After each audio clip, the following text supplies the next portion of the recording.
Wa anhu qala Rasulullah sallallahu alaihi wasallam, dari Abu Dzar, dari Rasulullah sallallahu alaihi wasallam bersabda, "Idza tabakhta maraqatan fa aktsir ma'aha wa ta'ahad jiranak." Kalau engkau masak makanan di rumah, masak daging atau sayur, perbanyak airnya dan perhatikan tetanggamu. Kalau airnya banyak lebih mudah untuk dibagi-bagi sama tetangga. Di sini ya, Nabi SAW mengajari kepada kita untuk perhatian terhadap tetangga. Dan Rasulullah SAW ya, membuka atau Islam membuka bagi kita pintu kebaikan, pintu masuk surga dengan berbuat baik kepada tetangga. Alhamdulillah pintu surga banyak ibu-ibu ya. Bisa dengan banyak baca Quran, bisa dengan sholat malam, bisa dengan puasa sunnah, bisa dengan berbakti kepada orang tua, bisa dengan berbuat baik kepada karib kerabat, bisa dengan berbakti kepada suami, bisa dengan berbuat baik kepada istri, ya, di antaranya bisa dengan berbuat baik kepada tetangga. Ya, berbuat baik kepada tetangga juga merupakan pintu-pintu surga. Ya. Seseorang berusaha melakukan banyak kebaikan, dia nggak tahu dari mana dia diberkahi oleh Allah Subhanahu Wa Taala. Ya, dia nggak tahu. Ya.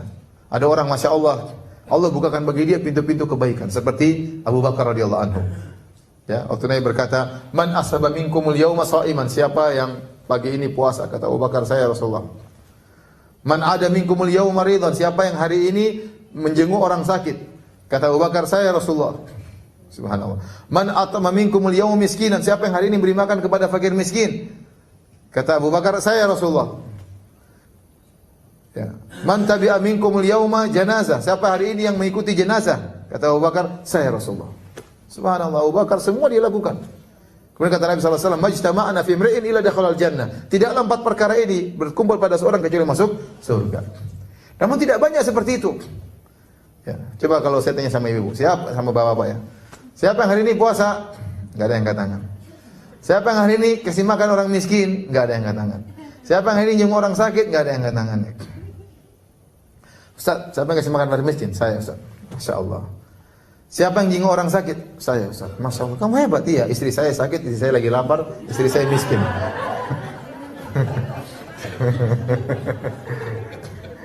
Jadi, kalau kita bisa melakukan banyak pintu kebaikan, maka itu yang terbaik. Contoh Ibnu Mubarak. Ibnu Mubarak itu luar biasa. Ibnu Mubarak itu seorang ulama yang luar biasa. Dia ulama, dia ahli hadis, ya. Kemudian dia juga mujahid, dia juga dermawan. Suka bersedekah, luar biasa, terkumpul. Tidak semua orang bisa seperti itu. Ada orang ulama hebat tapi dia bukan orang kaya, dan banyak yang seperti itu, tidak orang kaya. Ada orang dibuka pintu jihad tapi dia tidak dibuka pintu ilmu, ilmunya kurang. Ada orang dibukakan pintu ilmu tapi dia kurang dermawan. Ya. Ada orang dibukakan pintu kedermawanan luar biasa tapi kalau sholat malam susah. Ya. Tapi kalau suruh dermawan gampang sekali kasih orang. Ya. Ada orang sebaliknya sangat kuat sholat malam tapi kalau dimintai duit sangat pelit luar biasa. Ada seperti itu ya. Kita semakin melakukan banyak pintu kebaikan maka semakin baik. Maka saya katakan tadi pintu kebaikan banyak, pintu surga itu banyak. Di antaranya berbuat baik kepada tetangga. Terutama tetangga yang nempel dengan kita, dekatan. Jangan kita cuekin, ada pintu surga di situ. Kenal sama dia, paling tidak kita kenal, paling tidak kita pernah memberi sesuatu kepada dia, kasih hadiah sama dia. Nabi yang suruh ya. Kata Nabi, wa ta'ahad jiranak. Perhatikanlah tetanggamu. Nabi berbicara tentang zaman dulu yang mereka kekurangan makanan. Yang mereka kekurangan apa? Makanan. Sampai-sampai kekurangan makanan, Nabi mengatakan kalau kalian masak daging atau masak sayur, perbanyak airnya. Nabi tidak bilang perbanyak dagingnya karena mungkin daging tidak banyak. Sehingga banyak airnya supaya bisa kebagian yang lain-lain. Mereka mungkin dikasih kuah daging cuma sedikit tapi makan dengan roti kan enak. Zaman dulu mereka makan dengan apa? Dengan roti, ya. Bukan Nabi ajarin pelit ya. Jangan salah paham dengan hadis ini ya. Perbanyak airnya, kasih airnya doang, dagingnya enggak usah buat kamu aja. Enggak.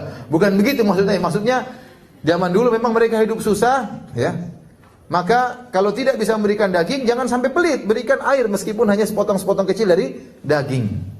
Yang penting punya partisipasi dalam menyenangkan hati tetangga, ya. Jadi suruh masak airnya banyak ya. Bagi-bagi kepada tetangga. Kenapa dahulu orang-orang sangat miskin?